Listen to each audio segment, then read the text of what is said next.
Where, as always, big things are happening. Now, tonight, what I'm going to do for you is the highly anticipated, let me get this right, chocolate chip cheese pound cake.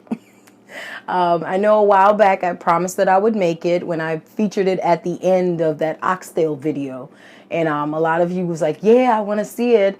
And then somewhere along the way, I just kind of, it slipped my mind. I did other things other than that. And a few of you reached out. So here I am.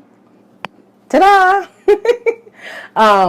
You can see I don't have the long countertop of ingredients that I usually have because it's such a simple cake to make. And trust me, if you've made a pound cake before, it's really not, it's not going to be that hard to do.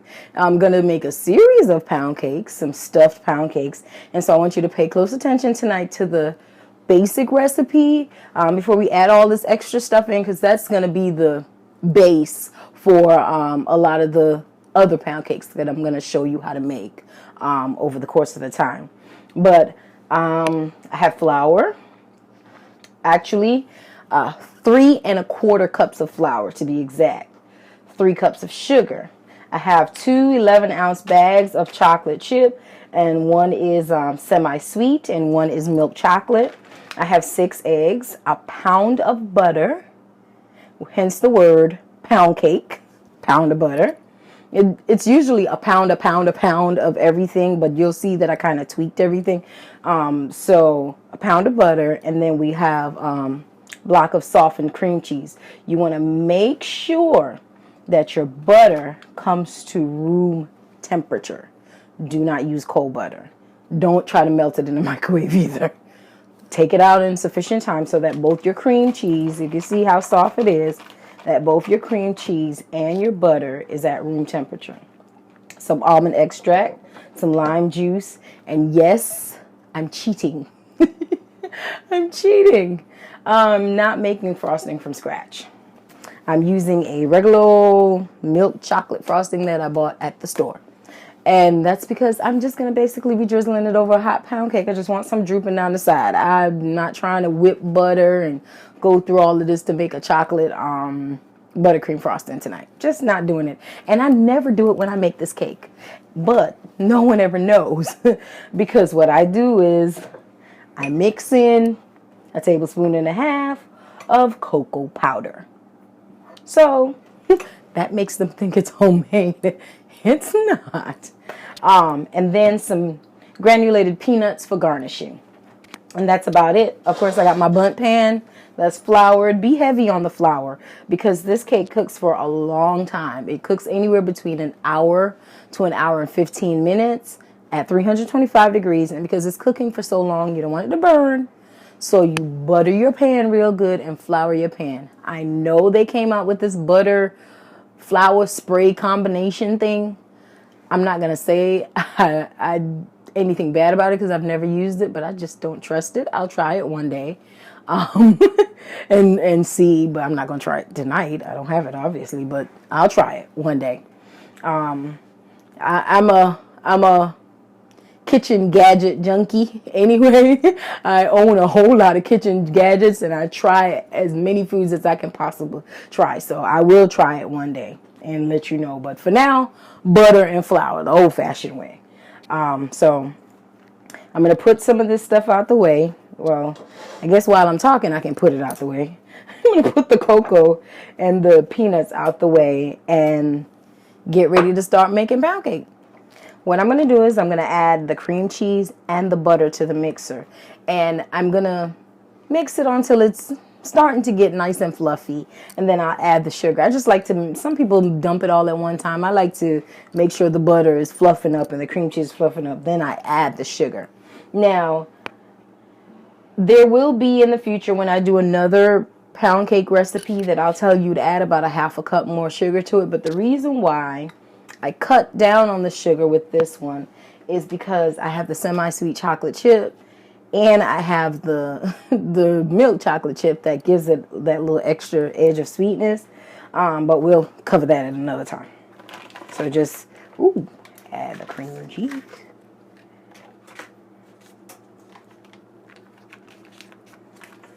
Now, if you keep hearing that little tap, tap, tap sound, that's my oven heating up. I do have it preheat, getting ready anyway, at 325 degrees. Make sure you have a rubber spatula or something that you can use to scrape down the edge of your mixer. And so,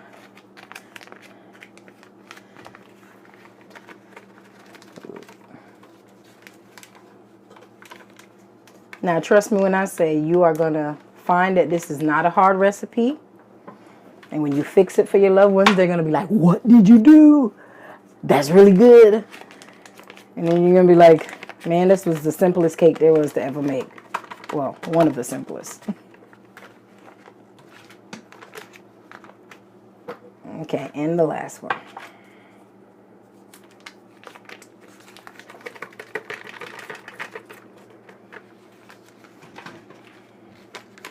If you have a hand mixer, you can certainly do this also.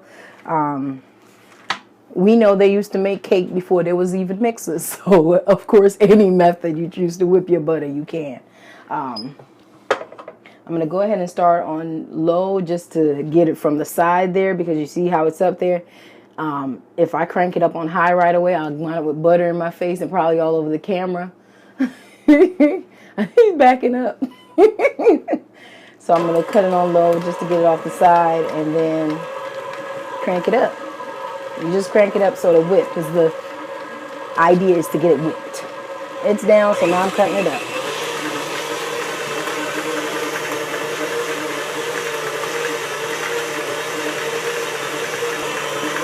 Okay, let me cut this down a little bit. Now that's about all I'm trying to get before I add the sugar. You see how that's starting to look like it's whipping? I just kind of wanted the cream cheese and the butter to kind of be combined and show me that they're going to do their magic first. And now that they are, I'm going to add the sugar. All of it. Let me bring this down some so I can get it in. Okay. Now, this is where you're going to whip it, whip it, whip it, whip it, and whip it good. Keep whipping. Scrape the bowl every now and then. You're just trying to make sure that the sugar granules really, for lack of a better term, melt and aerate and do whatever else it needs to do to get nice and creamy. You don't want it, if you can taste it, and if you still taste thick granules of sugar in your mouth, then you haven't whipped it long enough.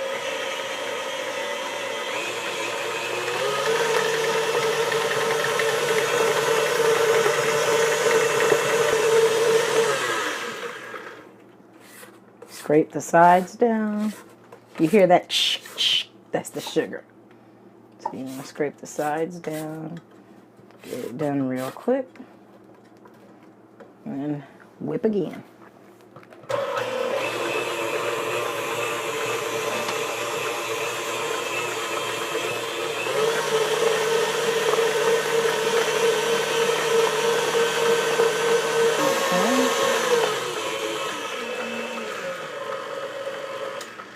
Okay. I'm going to scrape down the sides again. And that's pretty much all we're doing for a while. We're just going to keep scraping and whipping, scraping and whipping. Scraping and whipping. Make sure you get the bottom of the bowl because sometimes that, especially the butter for some reason, will kind of want to stay at the bottom. So, whip it good.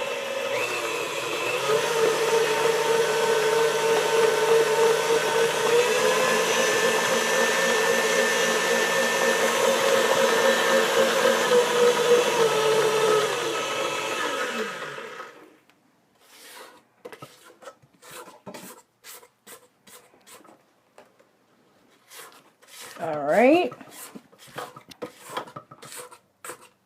Scraping it down some more.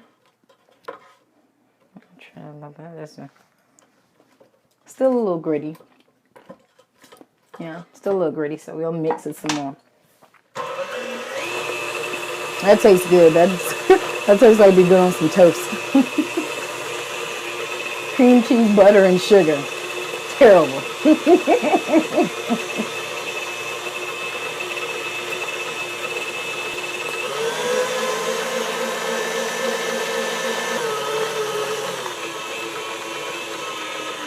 Okay, so it's nice and well combined. You see how light and fluffy it looks.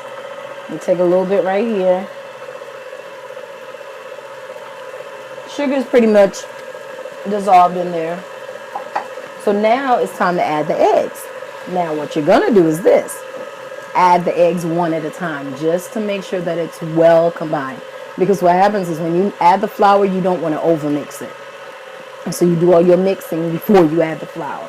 I'm using regular all-purpose flour. Not with any special conditioners or anything like that. So we want to treat it gently. Not too gently though. So you're going to add the eggs one at a time. So I'm going to add the egg with it on low. Then I'm going to crank the fire up. Then I'm going to add the egg again. Then I'm going to crank the fire up.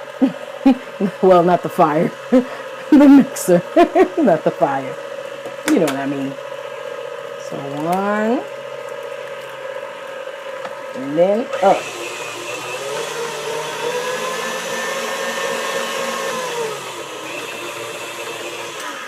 And begin 2.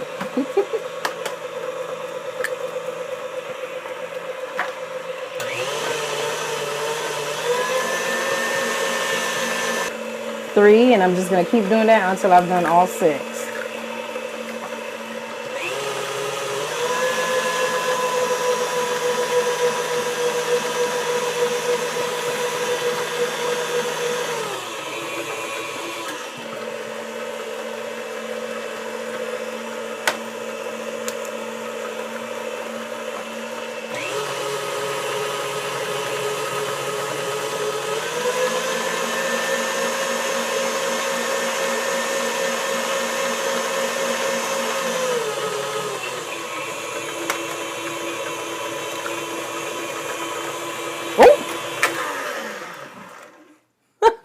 Well, that can happen. Thankfully, it's right on the top.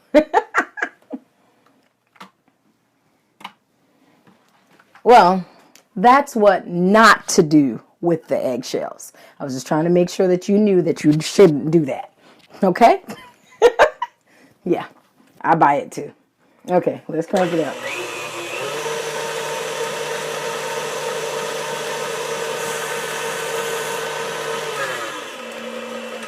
Okay. And the last egg minus the shell.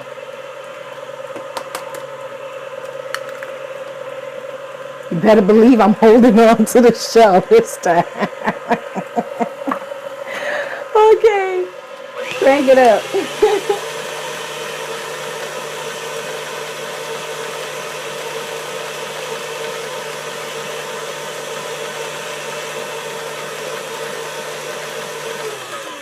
So I'm going to scrape the sides to make sure that I get all the cream cheese and everything off the sides.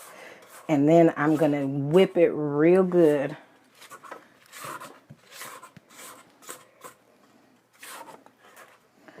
Before we add anything else to it, I'm going to whip it real good. Whip it.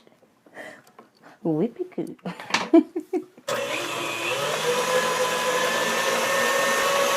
All right. It already smells like pound cake in here, y'all, and we haven't even started baking yet. I'm not kidding you. Okay, so the almond extract, I'm putting 2 teaspoons of almond extract. Just because I like it to have that little nutty, sweet aroma of the almond extract. So here we go. Now, the lime juice, believe it or not, it helps to enhance the flavor of the cream cheese. So I don't have an exact measurement. I'm just going to knock a nice squirt. There we go. Long enough to say squirt. There we go. Okay. I'm going to whip it real good again.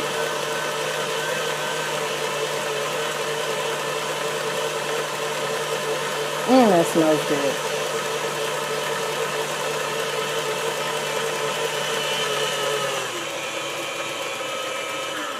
Okay.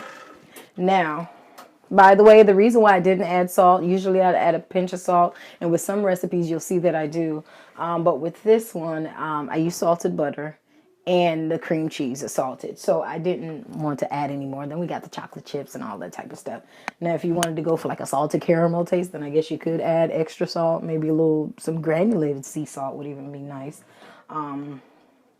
Coarse sea salt, I meant. But for this, I didn't.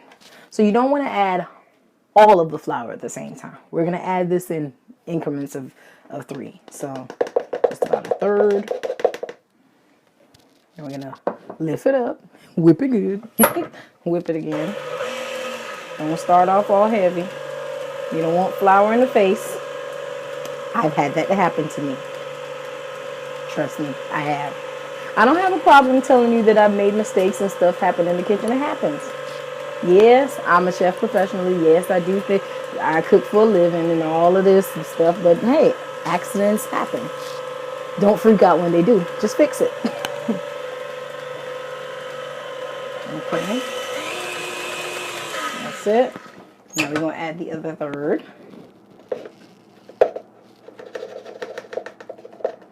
All right. Start off slow again. And then bring it up to medium speed. Ooh, I can see a little bit there.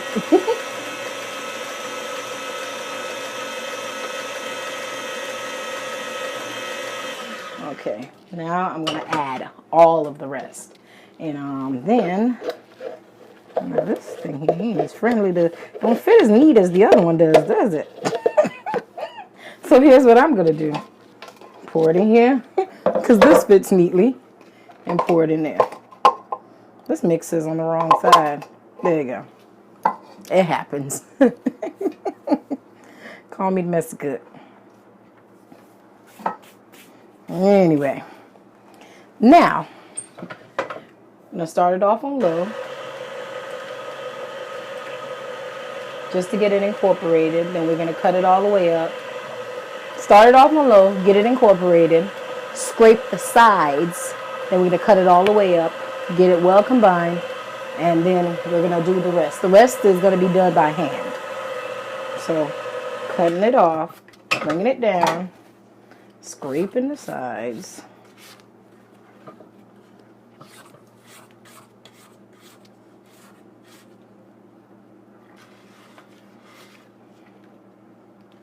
Scraping the sides.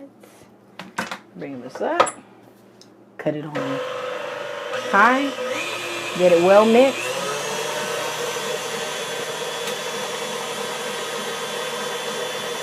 I wouldn't even say for a whole minute. Maybe 30 seconds at the most. There we go.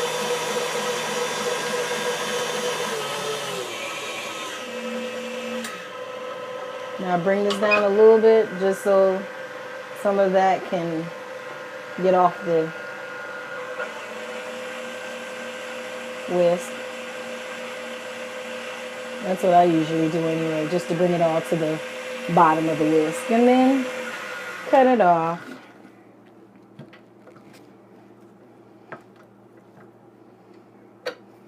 And just kind of knock it out.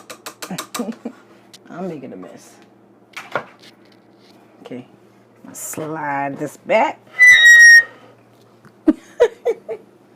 All that noisy mess.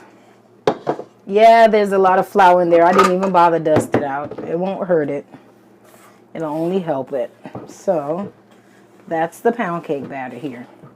And this is the pound cake batter that I'm telling you would be the base for our strawberry stuffed ones that we're going to do.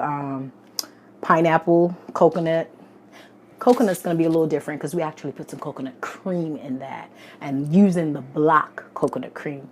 And I know for those of you who are familiar with the block coconut cream, you probably know how the heck she did it. I'll show you. But this is pretty much the stamp.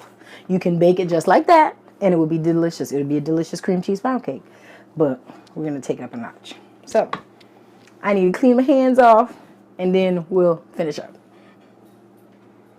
All right, so I made it sound as if we got a whole lot more to do. We really don't. We're gonna add the chocolate chips. Like I said, I have milk chocolate and I have semi-sweet chocolate chips, and I just got these from the Aldi grocery store.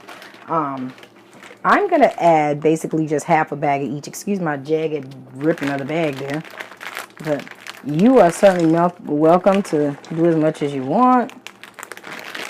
I'm just doing a half a bag of each.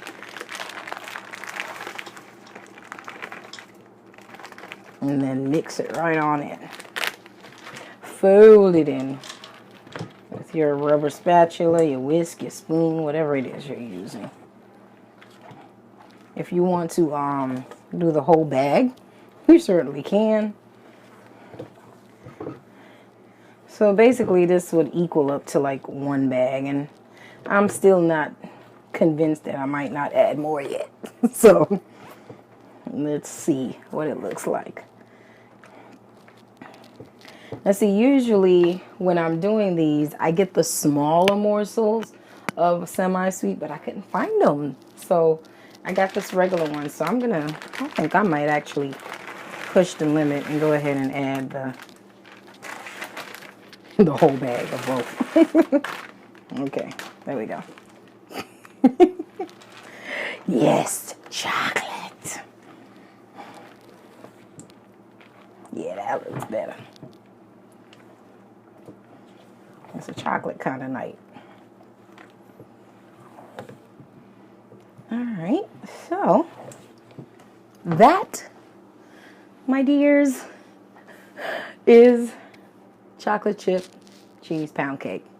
When this bakes up, you're going to taste the rich cream cheese flavor, but then you're going to also get that nice burst of semi-sweet and sweet chocolate. Delicious. But anyway, we haven't got to that part yet. We need to get it in the oven. So like I said, my oven is set at 325 degrees. You know your oven, so you can't even go lower. You can go to 300 degrees. It's kind of up to you, but I do 325 degrees. Different altitudes, different things, different whatever. Just kind of changes that. So I like to scoop it in there just to make sure I get it even and around. This is one of the bundt pans that the center is removable, and so I find that when I could pour it all in there and knock it, just even it out, but I find that when I do that, it kind of disrupts it. See how this turns? This is removable, which is great for when the cake is finished because you can flip it out. But so for that purpose, I like to scoop it in and make sure that it's even all the way around. This kind of pound cake, I wouldn't go with a decorative mold because in all honesty, it probably will mess up anyway because of the chocolate chips at the bottom, and when you get all these little pretty waves and lines and stuff. That's for another pound cake recipe that I'll show you. But this one, no, just stick to a flat old pound cake pan, bundt pan. Don't go with the designs, because when you go to separate it, because you do take this one out while it's still hot, you're going to want half of your pound cake design on the bottom of the pan anyway, so don't do it. Unless you really, really want to. And then I'll be like, told you so. Well, I won't be there to tell you that, but just hear me in your head saying, told you so.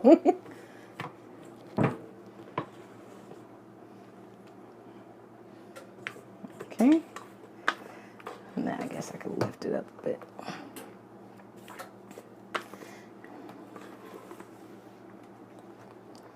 All right.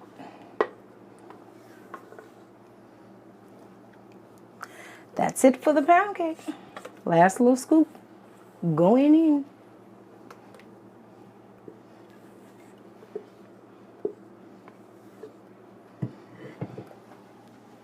So just kind of use the spoon and do like that.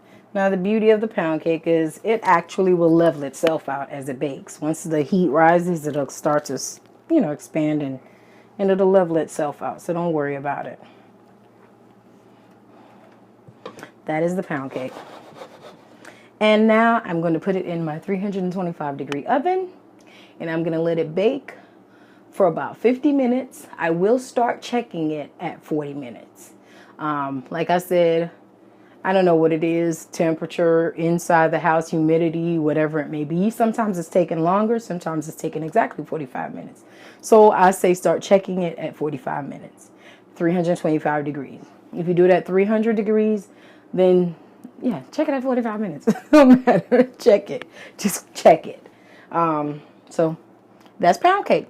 We're going to put it in the oven and then I'll let you know. All right, so after an hour and 10 minutes, my pound cake is done.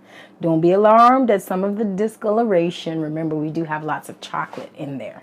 So I'm going to take it over here. I did kind of let it sit for a few minutes, but it is still kind of hot. So I got these gloves on, mitts on. But you do want to take it out while it's hot because you want that to melt and kind of, fall over nicely. So I'm going to hold it. Okay. Great part about my cake dish is that this piece lifts up. So let me not try to be Hercules over here. This piece gets off. This part comes off. So let's do this. Ooh-wee. Oh. It's rolling. There we go. I'm just trying to make sure I don't burn up my hands. It is kind of hot, but not piping hot. Ooh, see?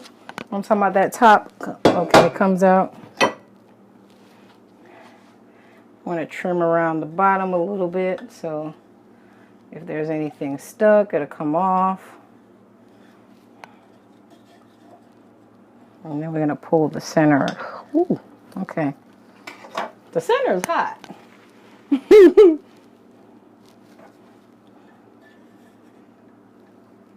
Ooh, I think we did pretty good.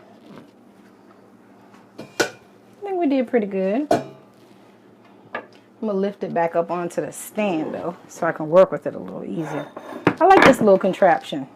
You can use it as a punch bowl, do whatever it is. It has little pieces that you pull apart, blah, blah, blah. Okay, so I work with this right from that. I put a little bit of this in there. Now, what I did with the frosting was I took it and I kind of set it on the stove and let it soften up a bit.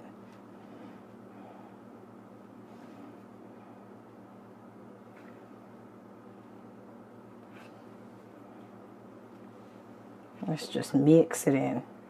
And it just kind of helps to take away the store-bought taste.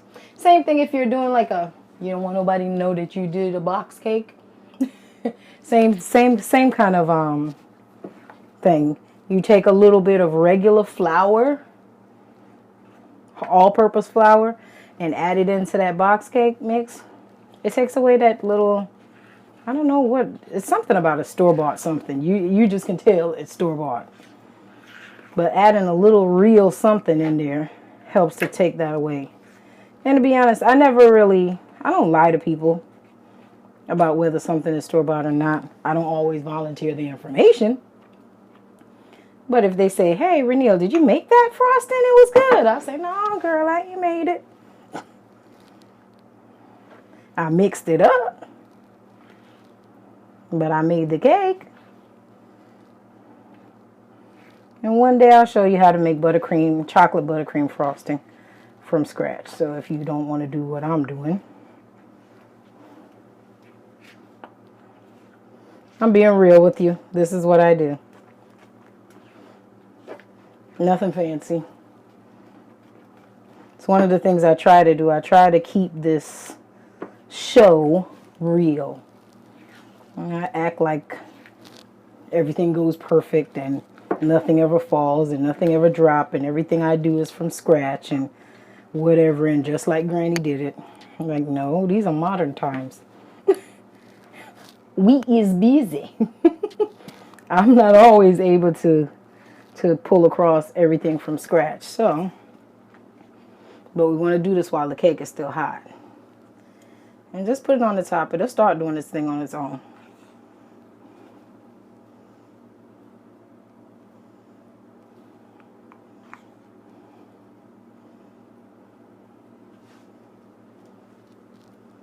You see, starting to melt and go down in the center there already. Told ya. Told ya so. When it starts to fall over the side, just kind of use your spoon and try to guide it a little bit. I'm using a spoon, not a cake knife.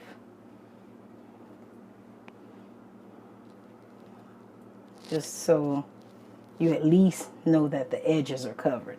However it falls down the side, it falls down the side, but you want to at least get the little flower markings on the side there. Okay. We're going to slice this up so it won't really matter much anyway. But go ahead and put all the frosting up there. Put some in the center. So that when you slice it, especially if you were slicing this in front of them, they'd be like, ooh, the gooey chocolate in the center.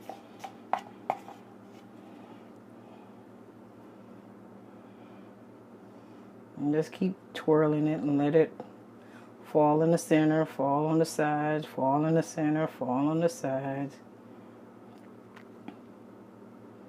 Okay.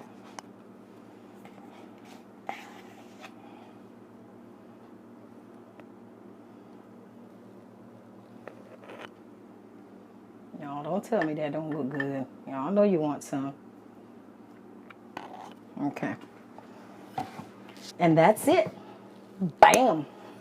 We got cake. What can I say?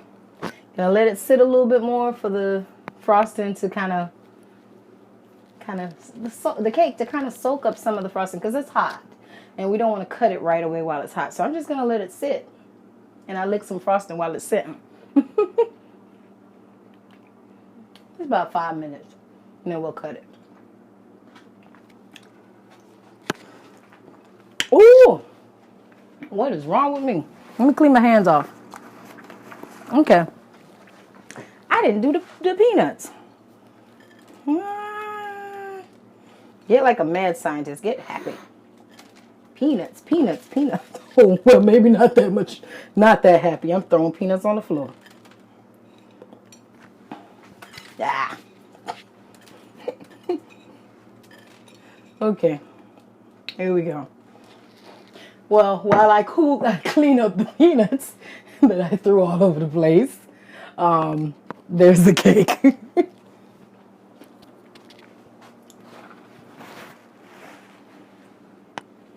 This pound cake just simply speaks for itself. I don't have to do anything extra.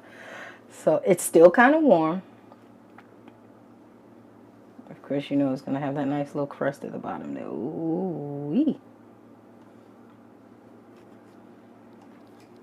Because I am sharing this, I don't want to cut too big of a slice.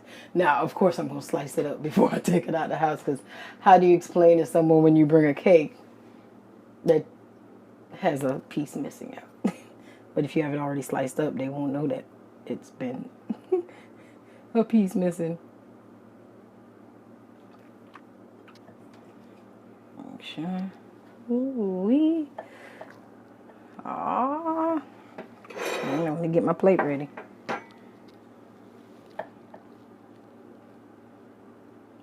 Oh, wow. Ooh, it's still hot. I was trying to make it cool down for you, but ooh, take a look at that. That's why I said pile that chocolate in the center. Looks like a lava cake now, don't it? And when you slice that up for everyone, they're gonna be like, I can't even make this look pretty at the moment. Ooh, delicioso. Okay, I went and my dog came running. But look at that. Of course, this is a cake that is best served warm because you got chocolate chips in it. It is still kind of hot though. Not warm, still kind of hot. But I'm still going to try a piece of it. Mm.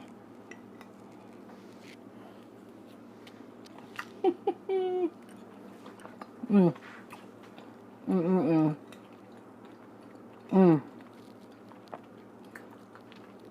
Cold glass of almond milk and I'm good. Okay. But look at the ooey gooey goodness of this cake. And trust me when I say, this frosting don't taste nothing like it was store-bought. You see, I'm scooping from there. Serve this warm. Scoop of ice cream. I'm pigging out. I didn't even make you a nice presentation plate because it's still kind of hot. And the cake is a beautiful presentation on its own.